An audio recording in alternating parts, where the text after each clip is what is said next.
Hello everyone and welcome to EcoElsa. On today's episode we'll be covering attention grabbers, so let's get started.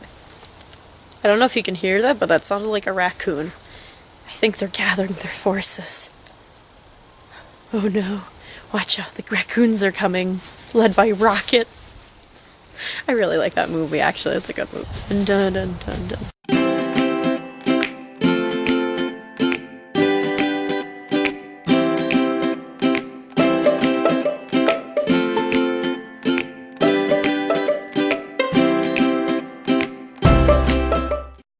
So for today I have something different for all of you. I have compiled a nice sized list of all of my favorite attention grabbers because those are going to be one of the key things for outdoors. There's a lot of things that are distracting out here and you're going to need some tools and tricks and tips to get your students' attention back on you. That way you can keep teaching and you guys can keep having fun outdoors and you can have time for other things, which is the goal of this show. And I'm really excited because some of these are really fun and I'm going to get to act out a ton of stuff. I'm going to be wearing a lot of different hats, so to speak. Actually, I'm going to start getting my hats out. So the very first attention grabber is kind of a little song. It's called The Sound of Silence. And how it goes is like this. So you as the teacher, and whatever volume will work for your students, go, "It's the sound of," and all your students respond back, "Silence." And the idea is that they're all quiet after they say that. So what's good about the sound of silence technique is that it doesn't require you to yell, and it works really well when your students are talking because they'll all just like key in on it because of that movie Trolls.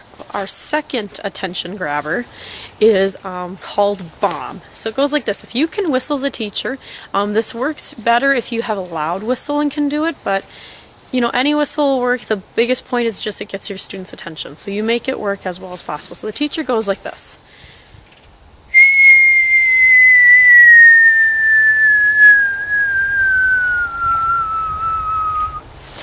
And the students go,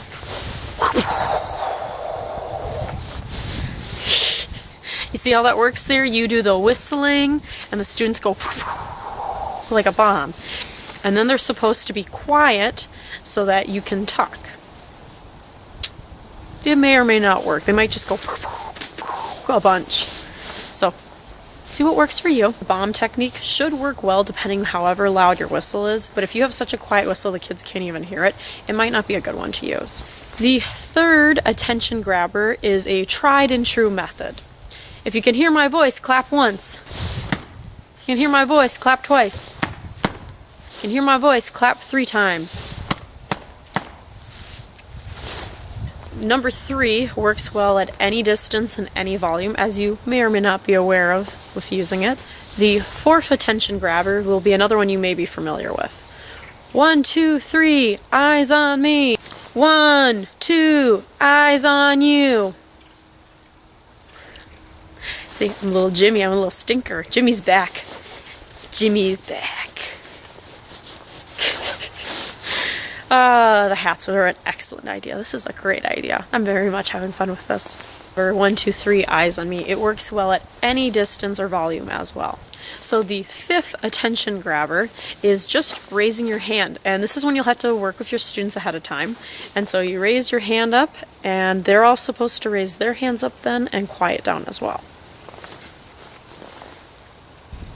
Yeah, and so there was a squirrel and there was, oh. Good job, class. Way to go. So that's how the attention grabber for raising your hand is supposed to work. What's nice about that one is that it doesn't require you to use your voice. So if you're starting to lose your voice, it's a good one for your students to know. So number 6 is the clapping memory challenge game. So how it works is you as the teacher, you clap out some kind of a beat. And then the students respond back with the same clapping. You can do this as many times as you want, and a lot of times the students get really into doing it.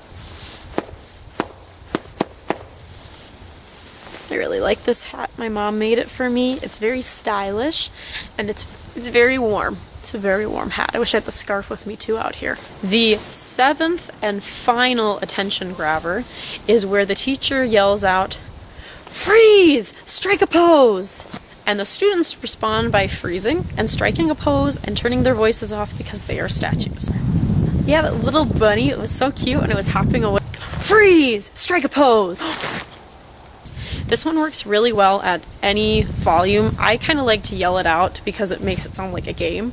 And it's really good if your students are doing the very student thing of leaving the group before you finish giving instructions for what they are to do. And so it's a great one to use, so then you can give them the last quick little minute just instructions and then send them on their way. Don't necessarily have to yell, but I kind of have fun yelling at them.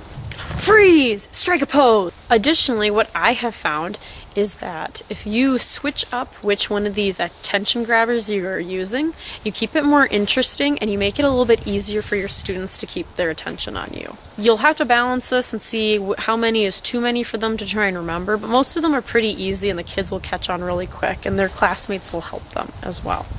So that is all we have time for today. If you have ideas for more videos you'd like to see me do in the future, please comment that below or send me a tweet at ElsaLatecki. If you liked this video, please subscribe, the little buttons below, if you want to see more awesome videos like this. So I post new videos on Wednesday, so stay tuned for a new video next week.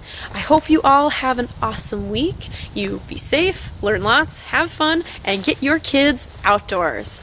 Bye guys!